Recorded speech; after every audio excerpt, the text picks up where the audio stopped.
Allô Sandrine! Hello Laetitia! Aujourd'hui, on va se parler des réseaux sociaux, des écrans, des impacts que ça peut avoir sur la santé mentale. Absolument, ça va être un épisode en fait qui va être beaucoup axé sur des réflexions, sur des questionnements, mais aussi éventuellement des recommandations qu'on va donner aux gens sur comment aborder leur utilisation des écrans, leur utilisation des réseaux sociaux pour favoriser une bonne santé mentale. Vraiment, puis je pense que ça va être même très utile pour nous. En tout cas, moi, ça va l'être parce que on est quand même dans les personnes qui sont beaucoup sur les réseaux sociaux. Donc, je pense que les jeunes adultes, la jeunesse, tout ça, ça va pouvoir être un épisode qui va encore plus les toucher. Absolument, oui. Puis en fait, là, il n'y a pas très longtemps, je suis retombée sur un livre parce que pour les gens, les auditeurs qui ne savent pas, je suis une grande lectrice, j'aime beaucoup lire, même que je travaille avec des livres aussi. Oui. Et en fait, je suis retombée récemment sur un livre que j'avais lu quand j'étais un peu plus jeune, sur une citation en particulier, en fait, qui m'avait beaucoup marquée, puis auquel je pense quotidiennement et dans lequel j'aimerais qu'on débute notre réflexion sur les écrans et notre lien avec les écrans, justement, les réseaux sociaux. Donc, la citation va comme suit, elle vient du livre de David Fuenquinos, La tête de l'emploi. OK, tête de l'emploi. Ouais, la tête de l'emploi. Et elle va comme suit. J'ai consulté mon téléphone. Je n'avais aucun message. C'est à cela que servent les téléphones portables, à se rendre compte que personne ne pense à vous. Avant, on pouvait toujours rêver que quelqu'un cherchait à vous joindre, à vous parler, à vous aimer. Nous vivons maintenant avec cet objet qui matérialise notre solitude. C'est la première fois que je l'ai lu, on dirait que la citation m'a comme fait « Ouh! » Ouais. C'est spécial, j'ai l'impression, et je pense qu'on peut quand même se reconnaître parce que c'est vrai qu'avant, on pouvait se dire « Ah, peut-être que X personne voulait me contacter, mais tu sais, la lettre, ça prend du temps avant qu'elle arrive, ou il réussit pas à me contacter, à m'appeler et tout. » Tu sais, juste même avant avec les téléphones plus mobiles, là, vraiment comme avec un fil, tu sais, il y avait beaucoup, pas la messagerie, mais Une boîte vocale. Ouais, de quoi du genre, une boîte vocale. Mais bref, ça prenait du temps avant que les personnes puissent, tu sais, faut que tu sois à la maison pour l'écouter. Là, maintenant, ton cellulaire, tu l'as pas mal 24 heures sur 24 avec toi. Fait que si quelqu'un essaie de te contacter puis tu peux pas répondre tout de suite, tu vas quand même avoir une notification. Mais quand t'en as pas, c'est ça. En fait, c'est parce que c'est notre relation avec les écrans, comme on appelle l'hyperconnectivité. En fait, là, l'hyperconnectivité, si je suis pour le définir, c'est vraiment le fait que notre relation avec l'utilisation d'écran, elle est immense, mais elle est généralisée aussi. Ouais. Donc, tu sais, on peut pas juste voir notre rapport avec les écrans, nos réseaux sociaux comme un problème individuel, parce que c'est quelque chose qui est partout. Ouais, c'est sociétal. Là. C'est ça, c'est un changement. C'est un changement qui se crée dans la société, qui s'est créé, qui va se maintenir, qui va continuer à changer. Bref, via cette hyperconnectivité-là, via ces changements-là dans nos liens avec les écrans et dans nos liens avec nous-mêmes, au final, ça crée des attentes qui sont différentes et on a donc cette attente que les gens soient toujours disponibles. Sauf que, est-ce qu'on est fait pour avoir en tête que les gens sont toujours disponibles pour nous parler? On devrait pas. On n'est pas fait pour ça, c'est pas normal comme phénomène. Et donc, ça crée, je pense, un nouveau sentiment de solitude auquel on était comme vraiment pas préparé pour vivre. Ouais, puis ça peut même aussi créer de la pression. Tu sais, si tu as beaucoup de notifications, de vouloir répondre tout de suite, mais ça se peut que tu n'as simplement pas le temps ou que tu lis le message puis tu n'as pas envie tout de suite d'y répondre.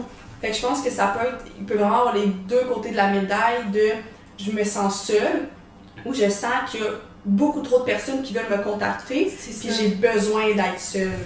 Ah, absolument. Tu sais, juste par expérience personnelle, en fait, puis je suis sûre qu'il y a plein de gens qui vont pouvoir comme s'identifier à ce que j'ai nommé, mais le nombre de fois, par exemple, que pour X raison, je reçois des messages, puis là, je suis à un moment de ma journée, un moment de ma semaine ou un moment même de ma vie, des fois, que je me sens envahie Ouais. par les gens qui tentent de me rejoindre. Mhm. Puis là, je peux prendre des jours, même des fois des semaines à répondre à certaines personnes. Puis ça, on le vit dans notre vie personnelle à cause que c'est une hyperconnectivité, comme je disais. Mais on vit ça aussi au travail avec tu sais, plein de courriels qui rentrent, un Teams par là, un téléphone par là. Puis puis si on ne répond pas tout de suite, ben c'est de devoir faire des suivis, de prendre ces messages, de rappeler les gens. Mhm. Donc c'est comme ça, on était constamment interpellés par les gens. Mhm. Et donc, ça peut créer un sentiment de détresse d'être sur-interpellé, puis ça peut créer un sentiment de vide quand on est sous-interpellé. Mhm. Puis ça peut même créer une comparaison avec les autres Ouais. par rapport à ça. Comme, puis écoute, là, je suis pas vieille comme personne, mais des fois, quand même, je suis avec des adolescents, puis là, genre, leur téléphone n'arrête pas de sonner, plein de notifications, puis je me dis, mon Dieu, tu sais, moi, il n'y a vraiment pas autant de gens qui souhaitent me contacter, mais c'est comme des changements, en fait, dans les âges, ça va être très différent. Oui, vraiment. Puis moi, je me demandais aussi avec les écrans, les réseaux sociaux, est-ce que ça fait en sorte qu'on a une vision du monde un petit peu plus négative, peut-être à cause des algorithmes?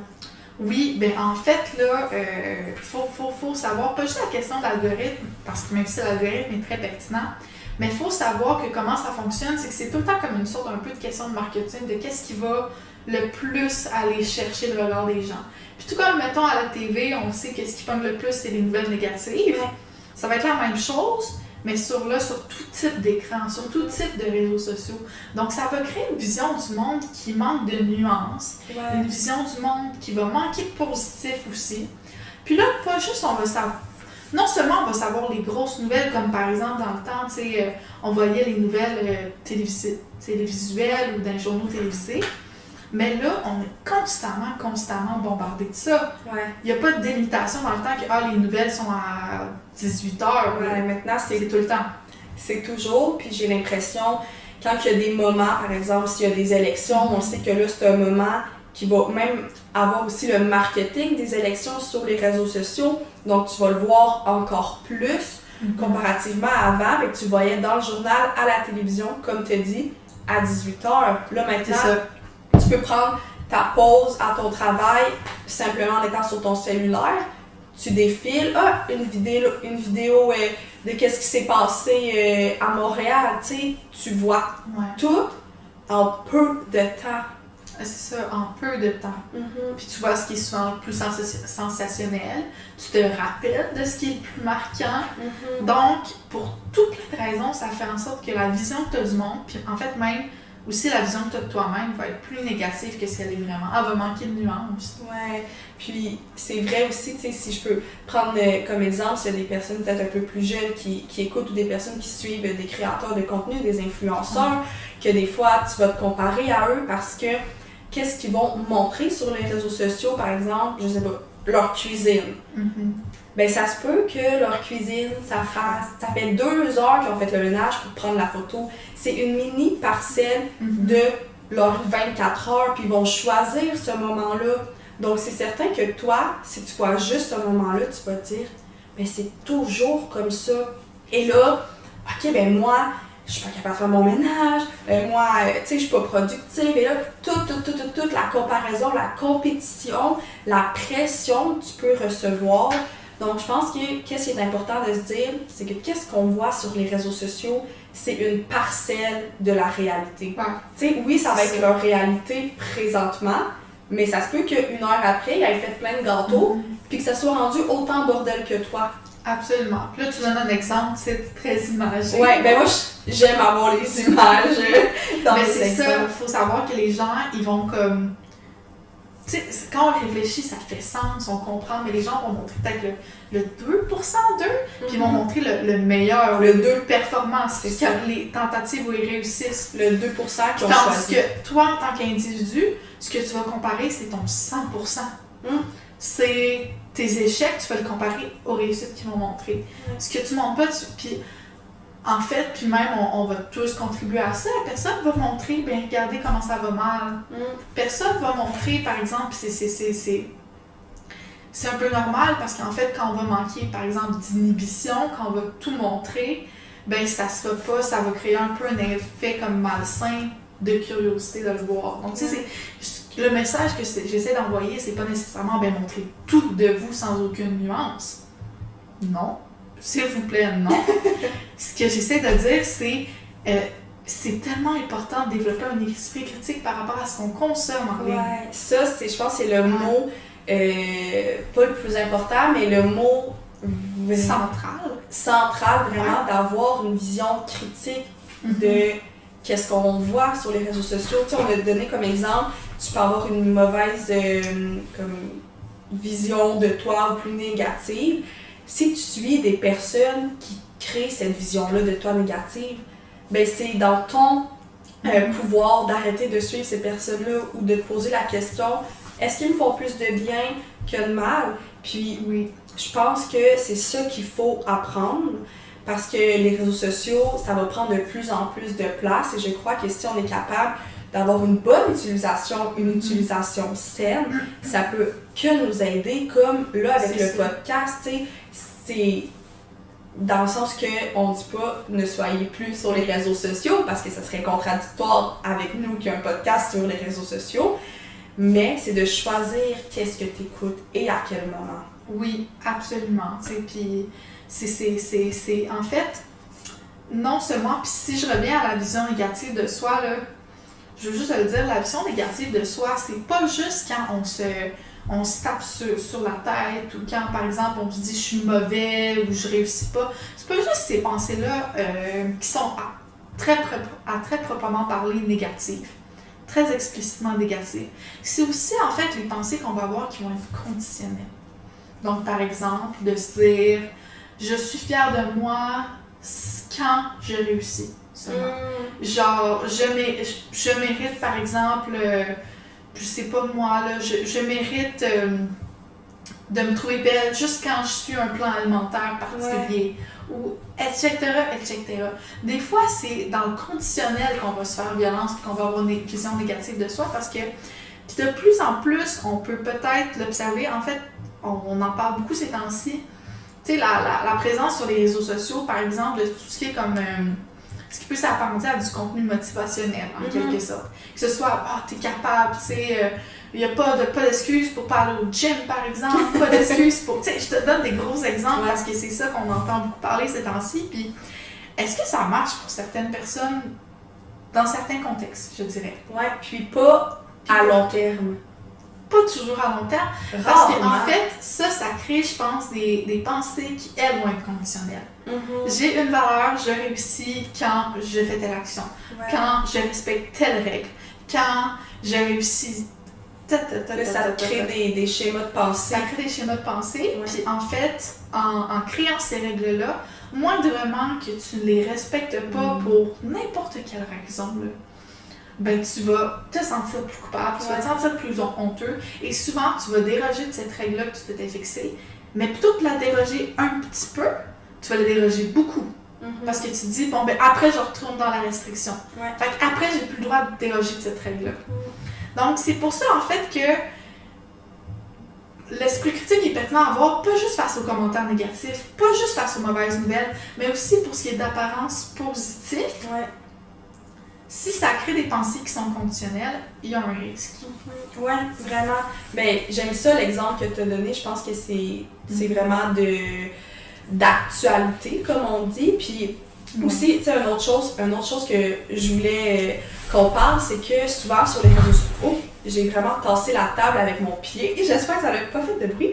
Mais je voulais dire, on a tendance à penser que, mettons, les autres, les personnes sur les réseaux sociaux, ou qu'est-ce qu'on voit, c'est un groupe homogène. Ce que je veux dire par là, c'est que avec les algorithmes, si tu regardes, là je donne encore une fois, moi et mes exemples, une vidéo de chat noir, ok? N'importe quoi. Mais tu l'écoutes, mais de plus en plus, tu vas voir des vidéos des chats noirs, puis ça dit c'est les meilleurs chats noirs. Mais toi, à chaque fois que tu vas, exemple sur TikTok, tu vas voir des chats noirs, puis les vidéos vont dire que c'est les meilleurs chats. Donc, dans ton idée, tu vas dire, tout le monde pense ça. Mais en fait, c'est pas tout le monde. l'application a choisi les vidéos qui t'intéressent, que tu écoutes le plus longtemps, et va simplement mettre ça ou en mettre beaucoup. Ils vont pas faire en sorte d'avoir des comparaisons ou d'avoir des nuances. L'algorithme sert à faire en sorte que tu écoutes qu'est-ce que tu veux écouter. Absolument. Puis en fait, pour faire pied sur ce que tu dis, c'est ça l'expression? Faire pied? En tout cas, faire un lien. Faire un lien, le continuer. Là.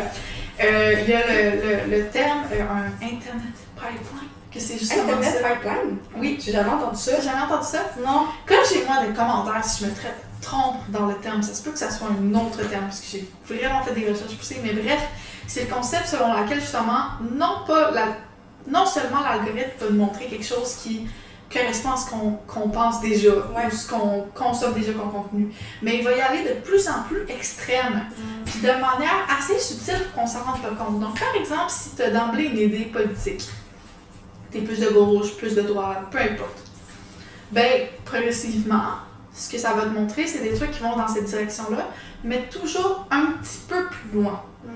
Donc, ce que ça fait en sorte, c'est que ça crée un phénomène où ton idée devient de plus en plus extrémiste, de plus en plus radical, avec de moins en moins de nuances. Puis tu t'en rends pas compte. Tu t'en rends pas compte, c'est subtil.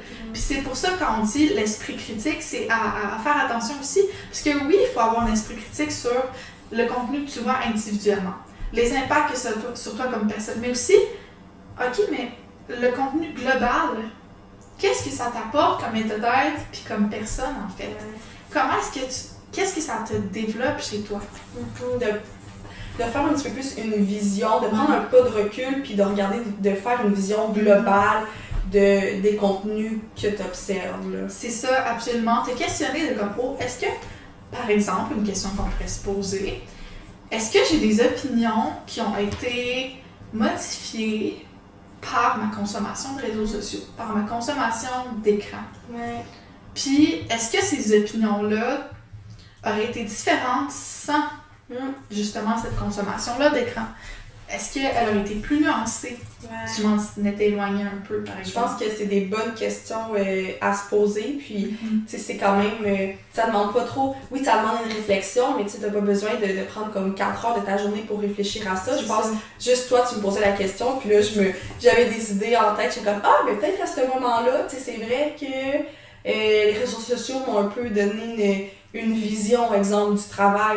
Donc, je pense que c'est vrai que ça peut vraiment plus nous toucher qu'on pense. Parfois, ça peut être positif, je sais pas, t'es une personne, mettons exemple, nous, avec la santé mentale, t'es une personne qui vit un trouble de santé mentale ou qui veut juste en apprendre plus ça fait en sorte que tu tombes plus sur des vidéos de professionnels qui parlent de la santé mentale. Tu peux te dire, c'est positif, je vais aller suivre ces personnes-là, mais ça se pourrait aussi que ça soit des personnes qui n'ont pas nécessairement les compétences pour en parler. Donc, c'est pour ça qu'il faut faire la nuance, puis comme qu'on a dit, de regarder vraiment la vidéo et un petit peu plus que juste je la regarde et qu'est-ce qui a été dit, c'est la vérité.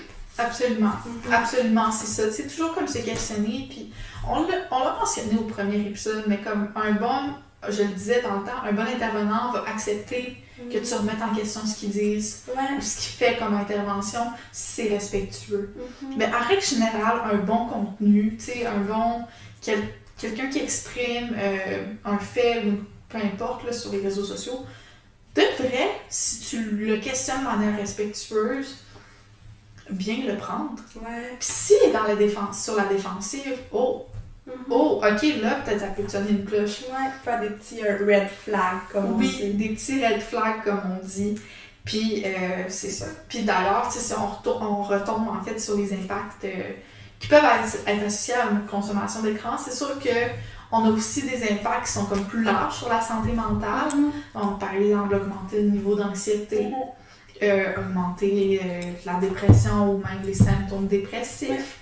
On constate aussi que ça augmente les troubles alimentaires. Donc, ça peut augmenter les comportements, par exemple, d'anorexie, les comportements de boulimie ou d'hyperphagie.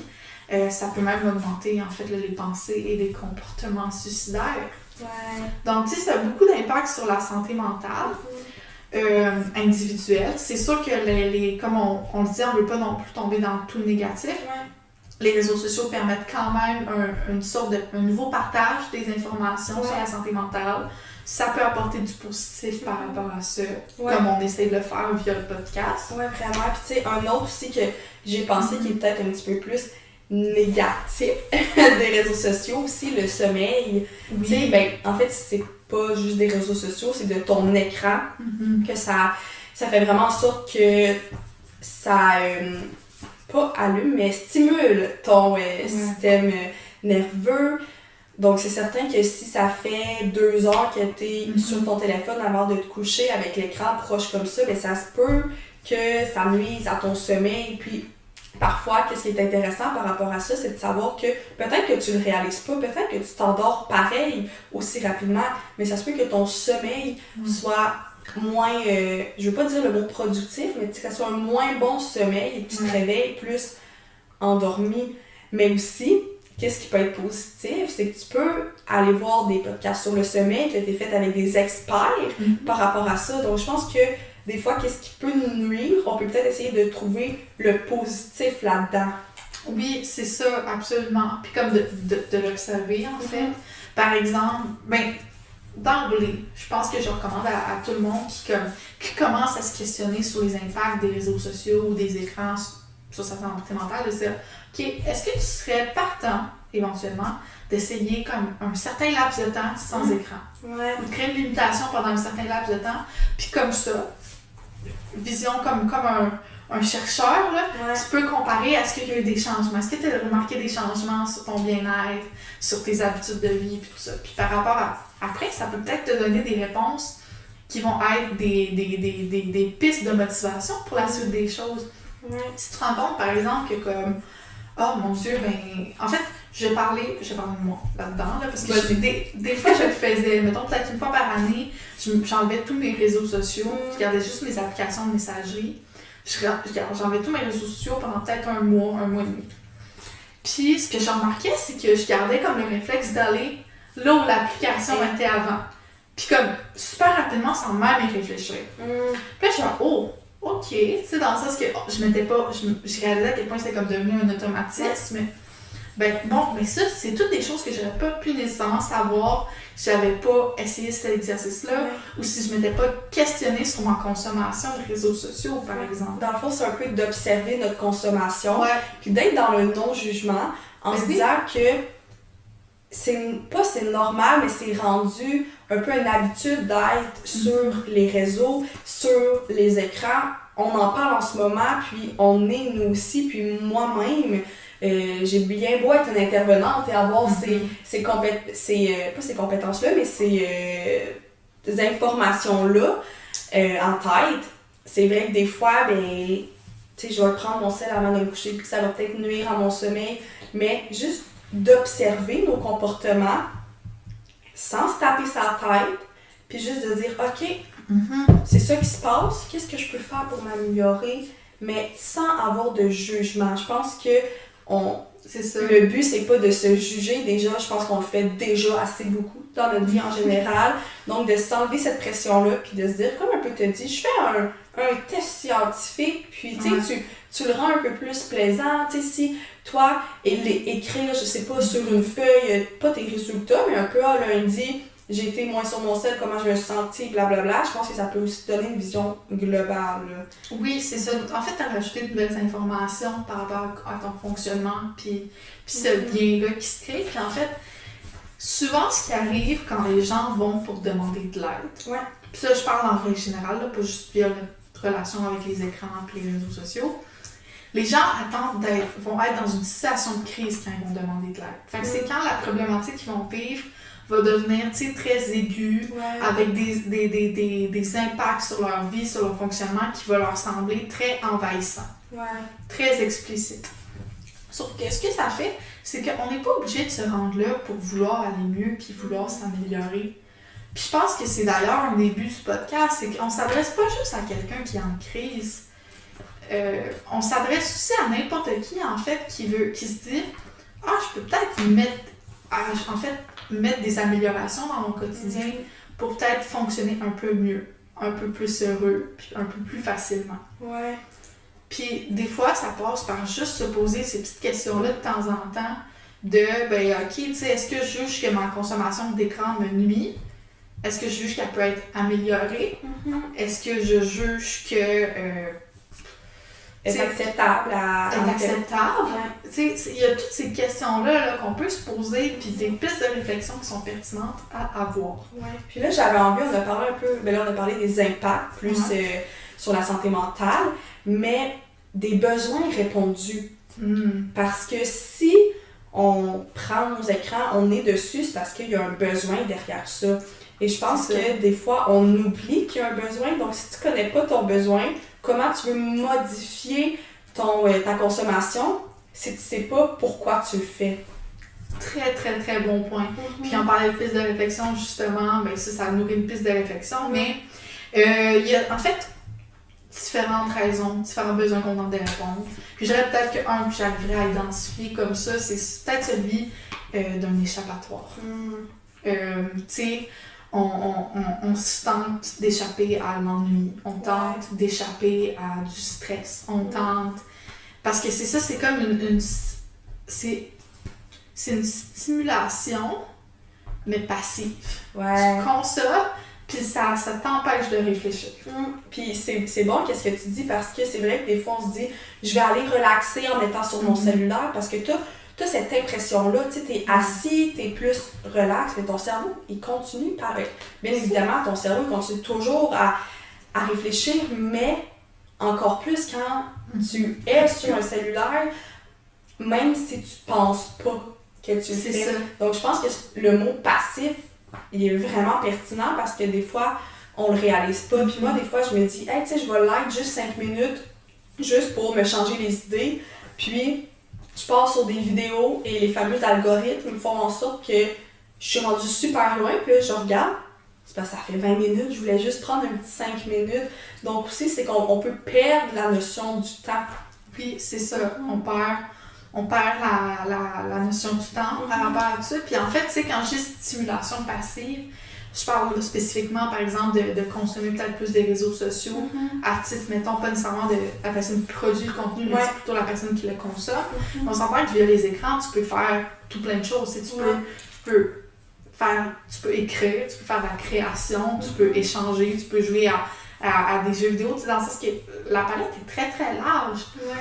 Quand on se dit questionner son utilisation des écrans, l'utilisation est à bien au pluriel, là, dans le sens que tu peux être genre, bon, mais tu sais, moi, mettons, je trouve que je suis beaucoup sur les écrans, mais quand je fais telle utilisation, par exemple, créative, ça me fait du bien, ça me nourrit. Quand j'ai tel échange avec ce groupe-là de personnes, ça me fait du bien, j'en ressors enrichi.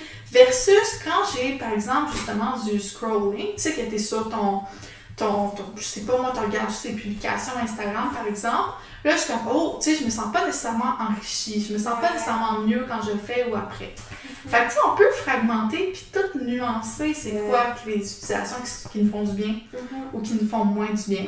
Puis un autre besoin aussi, puis je pense que ça fait un peu un lien avec ce que tu dis, la consommation des écrans au pluriel, c'est que c'est presque rendu que tu n'as plus le choix. Je le dis quand même en guillemets, mais c'est vrai que à l'école, beaucoup maintenant vont avoir les iPads, beaucoup maintenant vont contacter leur professeur par team. Donc, si tu as un professeur, ben, tu dois répondre. Donc, même si tu n'as pas ta classe devant toi, tu es sur ton écran pour répondre à l'élève. Au travail, tes courriels, tu sais, et encore plus, texto, tes groupes Messenger, tu veux, Noël arrive bientôt. Tu veux organiser le party de Noël, vous en parlez sur votre groupe Messenger, ça fait en sorte que tu n'es plus au travail, mais tu as quand même des réflexions de ton travail en étant sur ton cellulaire. Si tu veux faire partie de la gang, si tu veux t'impliquer, ben j'ai pas le choix d'être sur Messenger. Donc ça fait en sorte que, est-ce que c'est réellement un choix? C'est ça. Des fois, en fait, je pense que dans notre utilisation d'écran, ce qui peut être difficile, c'est qu'on a l'impression qu'on n'a pas de contrôle. Qu'on doit... En fait, même qu'on a la FOMO, le Fear of Missing Out, là, la peur de passer à côté de quelque chose parce que, tu sais, par exemple, on arrive, je vais donner l'exemple d'un élève, une personne arrive à l'école, dans son année, ça me dit, t'as-tu, genre, telle affaire qui s'est passée, par exemple, sur, genre, tel trend sur TikTok, puis les gens en parlent, tout, puis en fait, ça va dépasser ce qui se passe sur nos écrans. Ça vient impacter tout le reste. Ouais. Donc, ça peut donner l'impression qu'on est comme, mais là, tu sais, si je veux pas être à part du groupe, je dois en consommer autant. Ouais. Fait que c'est pas juste une question individuelle. C'est pour ça que quand on pose des questions, il n'y a aucune obligation ou même culpabilisation dans l'utilisation, l'usage des écrans que les gens font. Ouais. C'est plutôt de comme se questionner sur qu'est-ce que tu te sens à l'aise de faire pour toi. Puis c'est comme tu as dit, si tu as un cercle d'amis qui parle d'une trend puis toi t'es pas sur Instagram, sur TikTok, ben ton besoin c'est d'être dans la gang, donc c'est un besoin qui n'est pas répondu. Donc c'est là que ça peut emmener des questionnements puis de se dire ok, ben peut-être que moi j'ai ce besoin-là, le besoin d'être dans la gang est important pour moi. Est-ce que je peux peut-être me dire, ok, je vais être sur les réseaux sociaux, mais je vais me donner une petite limite de temps. Donc ça, je pense que ça peut être une autre astuce qui peut aider aussi, là.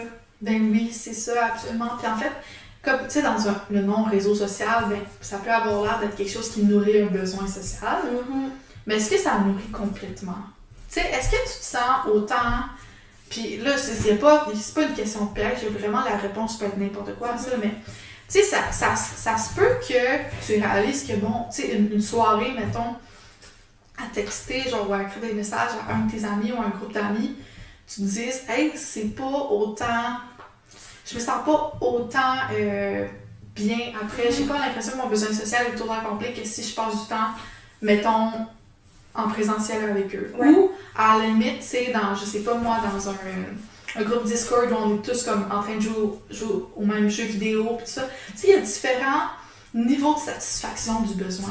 Ouais. Puis peut-être que des fois, l'erreur, c'est pas nécessairement de se dire que d'utiliser le réseau social pour son besoin social, mais c'est de se baser que là-dessus pour son besoin social. Ouais, c'est bon ça.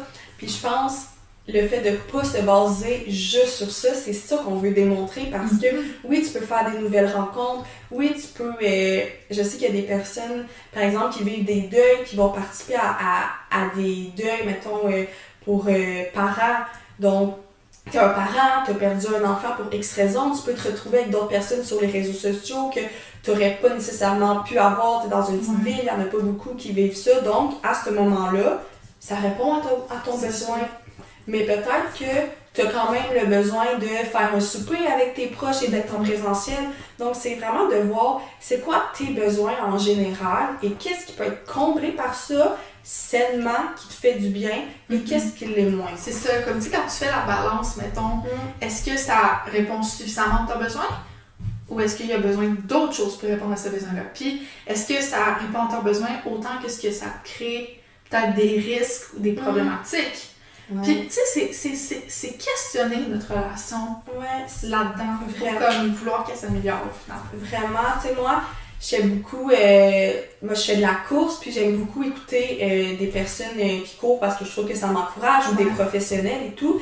Mais cet été, je me suis vraiment rendue que je me comparais aux autres parce que je voyais beaucoup des personnes qui couraient à 5 minutes du kilomètre, 4 minutes 30 du kilomètre, puis que j'étais...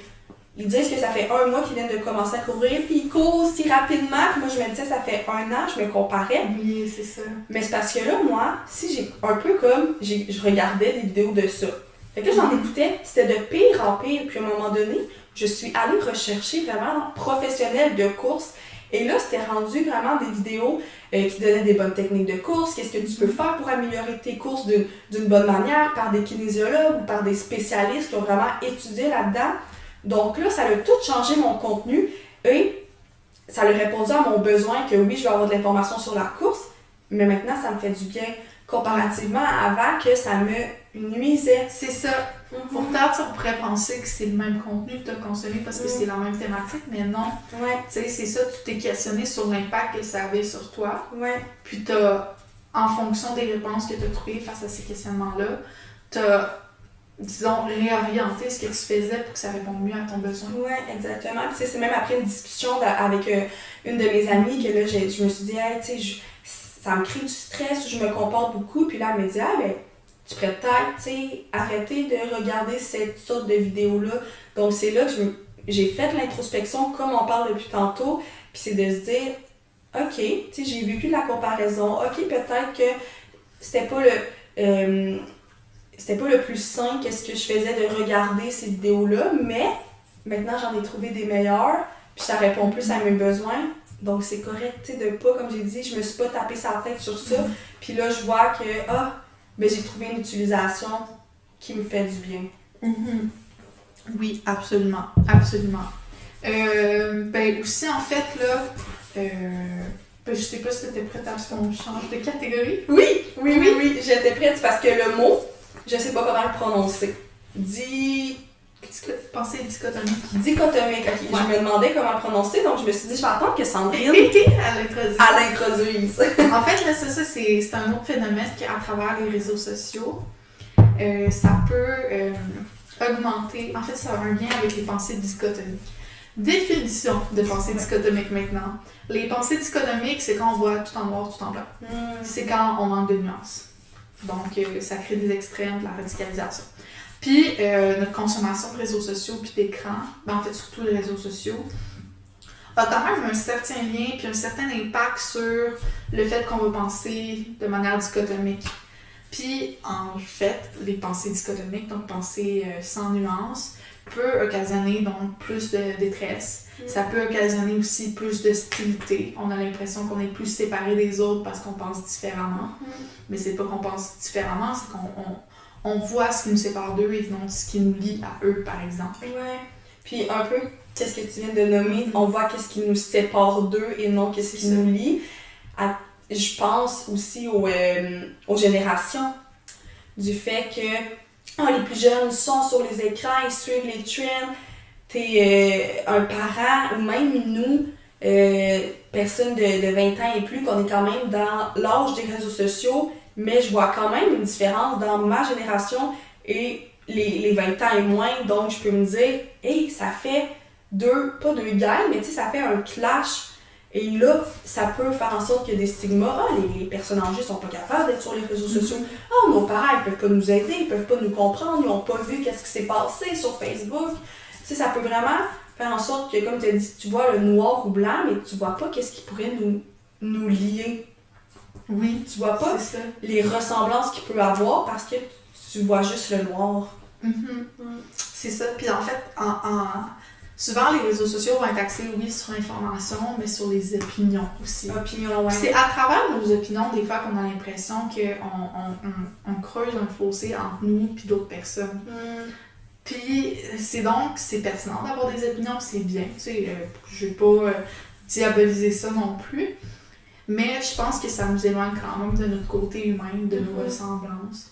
Ouais. Puis, le fait est, en fait, aussi que sur les réseaux sociaux, il y a comme un certain sentiment d'anonymat.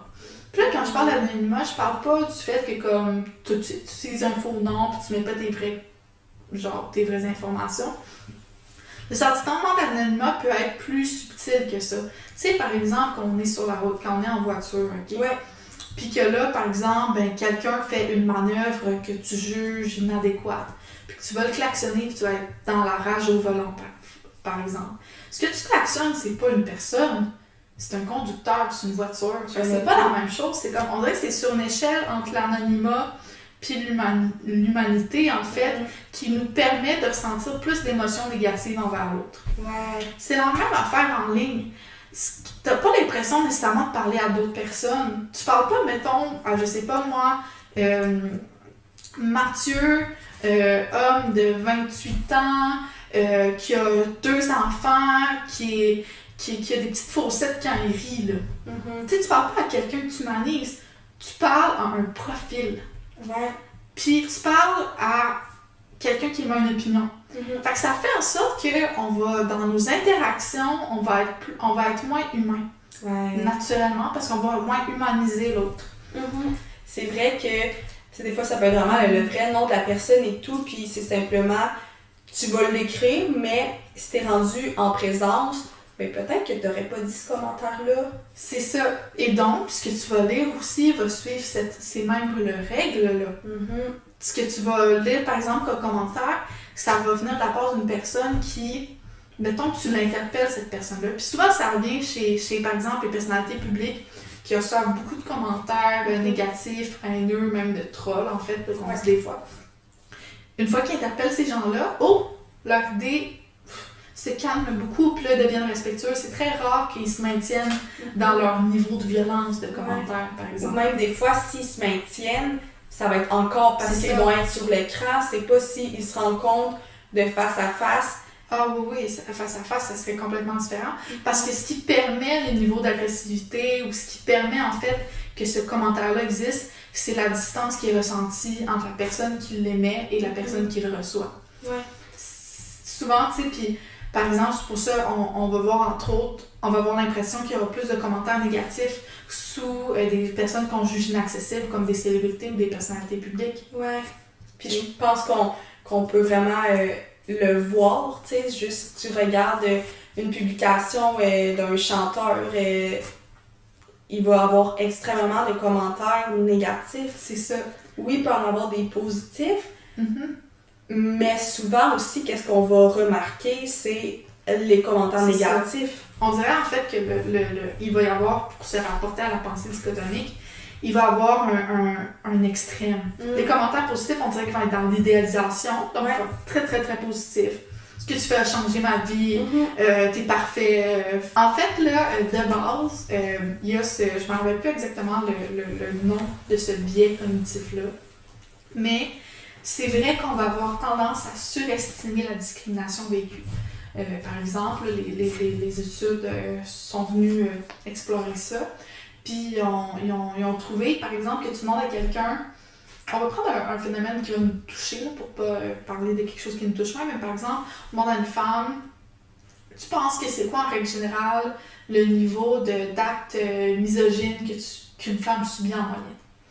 Elle va le nommer, puis là après on va demander, ok, toi, mettons, dans cette même période de temps qu'on a exploré avant, combien d'actes de discrimination misogyne as-tu vécu?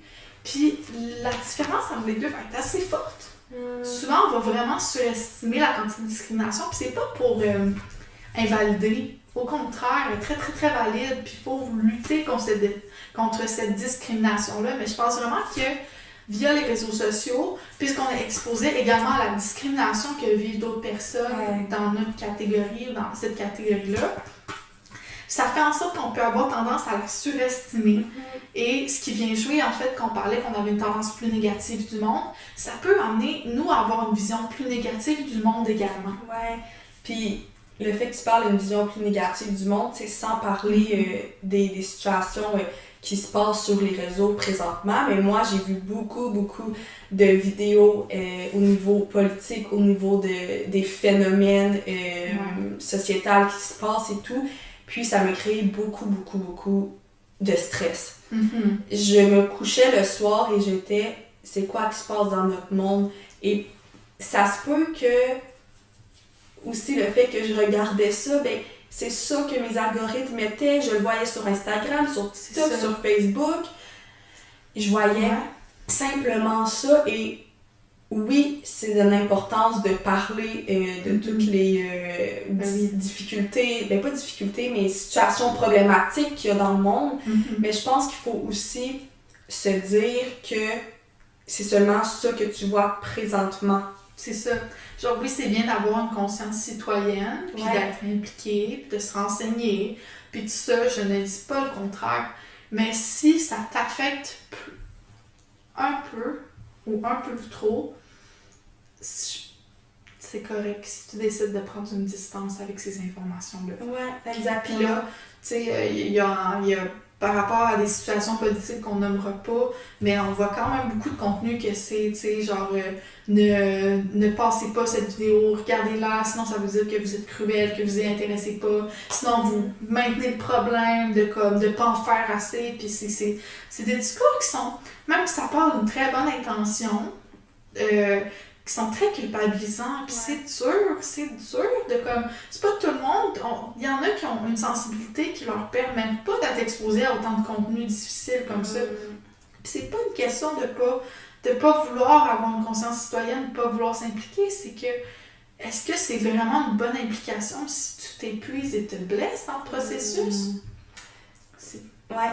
En tout cas, cette phrase me parle et tu sais, je pense que c'est pertinent de la nommer. Puis si ça te fait du bien, si ça te motive, ben tant mieux. Puis tu sais, continue. Mais je pense aussi de regarder, comme on dit depuis le début, mais ça va être de voir qu'est-ce qui me fait plus du bien. Puis peut-être que je veux quand même rester informée. Donc, personnellement, je me suis abonnée à des comptes qui informent d'une manière que moi, je préfère. Et je suis moins dans... Tu sais, là, je suis vraiment comme exemple sur TikTok, à place d'être dans la barre qui est pour toi, donc qui est plein d'idées, je vais vraiment plus aller dans les personnes que je suis. Oui, donc, parce que tu as plus de contrôle sur ce que tu consommes. Exactement, c'est qu'est-ce que je vais suivre. Ça, pour moi, en ce moment, c'est ça qui me fait du bien, puis c'est la consommation que je crois qui fait en sorte que ma santé mentale est plus saine, parce que dernièrement, je me sentais vraiment fragile par rapport à ça, parce que j'étais beaucoup dans les pour-toi, donc, comme on a dit, ça venait quasiment de la radicalisation, là. Oui, puis en fait, écoute, je finirais peut-être sur quelques petites recommandations à rafale que je ferais aux gens, comme je l'avais promis. Si jamais, justement, après tous ces questionnements-là, toutes ces réflexions-là, vous réalisez que votre consommation d'écran vous nuit, puis que vous voulez la modifier pour aller mieux, pour être plus heureux, en fait, ou mieux. Il y a différents trucs, en fait, qu'on peut faire pour ne pas se sentir trop à côté de la consommation des gens, mais c'est par exemple, on parlait des besoins tantôt qui sont répondus par la consommation. Des fois, ça peut être des besoins plus directs. Par exemple, j'aime ça prendre des photos. Bon, mais rien ne nous empêche de revenir à certains moyens plus traditionnels de répondre à ces besoins-là. Tu sais, par exemple, t'aimes ça prendre des photos? Et si tu essayais un appareil photo, pas obligé d'aller avec un qui coûte cher professionnel, mais mettons, ça peut être des petites caméras jetables, par exemple. Tu aimes savoir accès à l'information? Hey, peut-être qu'un journal papier, c'est plus adéquat pour toi. Bon, ça coûte c'est un petit prix des fois, là. Ben, des fois, pas mal tout le temps, en fait. Mais après, tu sais, quand tu le fermes, il n'est plus là. C'est toi qui dois choisir de ta consommation de l'information. En lien avec la consommation, il y a même des applications que tu peux mettre sur ton cellulaire qui va faire en sorte qu'il va mettre un temps d'écran, soit qui va te faire une alerte ou même qui peut fermer vraiment, comme tu peux plus aller sur, exemple, Facebook, tu sais, tu as passé ton temps que tu t'es mis 25 minutes dans ta journée, tu peux plus y aller. Donc je pense que ça peut aussi être des trucs si tu veux quand même garder cette utilisation-là. Absolument. Puis, tu sais, je sais par exemple que par courriel, tu peux, mettons, tu peux patenter pour que ton courriel fasse une réponse automatique pour dire, par exemple, là, je suis en vacances ou je suis dans ta signature électronique, par exemple, dire, OK, de telle heure à telle heure, je suis disponible. Donc, mais je sais pas si ça existe. Faudrait, si quelqu'un sait, mais si ça existe pour faire ça pour tes messages rapides. De, par exemple, dire, bon, ben, à partir de telle heure, je suis sans écran, je suis déconnectée. Bref, si quelqu'un en commentaire le sait, dites-nous-le parce que ça peut vraiment être chouette de partager ça. Mais bref, il existe tout plein de moyens comme ça, justement, comme tu dis, des applications pour limiter son temps d'écran. Par exemple, que tu veux limiter ton temps d'écran, tu te dis, bon, ben, juste comme 30 minutes dans ma soirée, ben, tu te mets justement un timer sur ton téléphone ou un time timer si, par exemple, tu es plus visuel. Il y a plein de techniques pour faire ça, en fait. Pour faire ça, puis par exemple, un petit défi que je trouvais chouette, là, mais tu vas au restaurant entre amis, puis tu sens, mettons, que comme, pas juste la consommation de téléphone en toi, mais celle de tes amis aussi, ça rend la discussion moins agréable ou, tu sais, moins naturelle. Tu sais, il existe des petits défis cocasses, là, comme dire qu'on met tout notre téléphone au milieu de la table. Puis le premier à toucher à son téléphone, mettons, si c'est avant la fin du repas, doit payer l'addition ou a une conséquence quelconque. Il y a une manière de le diffuser aux gens avec leur consentement aussi. Oui, puis de faire un peu dans le plaisir, vous se donner des petits défis. Tu peux être avec ton partenaire puis dire, hey, on fait un 5 heures à pas toucher là-dessus, puis C'est ça. on fait une autre activité. Donc, je pense que ça peut être des bons trucs à faire. Puis je pense que ça peut, si toi tu le fais, ça peut encourager aussi les autres. Moi, j'avais ma soeur qui, à un moment donné, elle avait enlevé, comme tu as dit, un peu Instagram, tous les réseaux, c'était juste pour nous contacter. Puis je me suis dit, je pourrais l'essayer. Puis je l'ai essayé. Puis non, moi, ça n'a pas été autant... comment dire, j'ai pas réussi autant longtemps qu'elle, mais je l'ai essayé. Ouais. Donc, de juste au moins essayer de voir. C'est ça, essayer. Ouais, absolument. Puis même des fois, tu sais, petites idées comme ça, là, en famille ou peu importe, là, une soirée, panne de courant, mais volontaire. Ouais, c'est vrai. Tu sais, le sentiment quand t'as une panne d'électricité. Ouais, c'est vrai. Puis t'es genre, oh, ok, tu sais. Qu'est-ce qu'on fait? On met des chandelles, tu sais. On met des chandelles. On joue à des jeux. On joue à des jeux, on sort le jeu de cartes. Ouais, un petit peu. C'est ça, il y a tellement plein de moyens. De le rendre plaisant. Moi, je pense que, personnellement, j'aime beaucoup rendre les choses. Il y a comme un peu le mot romantiser ta vie, mais tu sais, de romantiser le fait de prendre quelque chose et de le colorier à place de être sur un écran, tu sais, de rendre ça plaisant, de trouver des choses qui te font du bien autres, pour pas que ça devienne non plus une tâche, puis pour pas que tu tapes sa tête non plus. Non, c'est ça, tu sais, joindre l'utile à l'agréable. Ouais. Et donc, j'invite les gens qui nous écoutent, s'ils veulent mettre un commentaire. Oui! Eux, les trucs qu'ils ont trouvés, je trouve que c'est en tout cas, créer une plateforme de partage, justement. Je pense que ça peut être super le fun, c'est enrichissant aussi pour les autres personnes qui lisent les commentaires, c'est enrichissant pour nous. Ouais. Fait que, n'hésitez pas, là, ça va nous faire plaisir de le lire. Oui, puis même, nous-mêmes, on va écrire notre truc préféré. Notre truc préféré? Oh! Ouais. Ça, je suis partante pour ça. Donc, on vous souhaite un bon 2 semaines, puis on se revoit dans 2 semaines.